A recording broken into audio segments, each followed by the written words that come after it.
আমাদের leader barrister Asaduddin ওয়াইসি সাহেবের নির্দেশে অল ইন্ডিয়া মজলিসে ইত্তেহাদুল মুসলিমিন নিজের পার্টির অফিসিয়াল পেজ থেকে অ্যানাউন্সমেন্ট করে দিয়েছে দ্যাট আগামী ইলেকশনে আমরা হুমায়ুন কবির সাহেবের সাথে যে আমাদের জোট ছিল পশ্চিমবাংলা অ্যাসেম্বলি ইলেকশনে 2026-এ, সেই জোটটা আমরা আর রাখছি না। সেই জোটটা আমরা ভেঙে দিয়েছি, কারণ আমরা কোনো দিন এসসি এসটি ওবিসি মাইনরিটিস বিশেষ করে ব্যাকওয়ার্ড ক্লাসের ভোট নিয়ে খেলোয়াড় করিনি। আমরা কোনো দিন বঞ্চিতদের ভোট নিয়ে খেলোয়াড় করিনি। আমরা কোনো দিন বঞ্চিতদের আরও বঞ্চিত করার জন্য ভোটের রাজনীতি করিনি। এই জন্য আমাদের লিডার ব্যারিস্টার আসাদুদ্দিন ওয়াইসি সাহেব এই নির্দেশ নিয়েছে।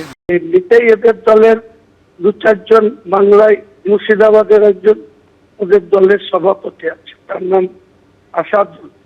সে কলকাতায় থাকে, তৃণমূলের তামাক খেয়ে চলে, তৃণমূলের কথাই চলে, তৃণমূলের পয়সাতে সে ঘোরাফেরা করে বেড়ায়। কোনো চ্যালেঞ্জ নেই, মানুষ সিদ্ধান্ত নেবে। ওটা ওয়াইসি সাহেবের কথা ওয়াইসি সাহেব বলেছেন, আমি ওয়াইসি সাহেবের কথা তো আমি খণ্ডন করতে যাব না। ওয়াইসি সাহেব যেটা ভালো মনে করেছেন বলেছেন, এবার তিনি যেটা সিদ্ধান্ত নেওয়ার তিনি নিতে পারেন।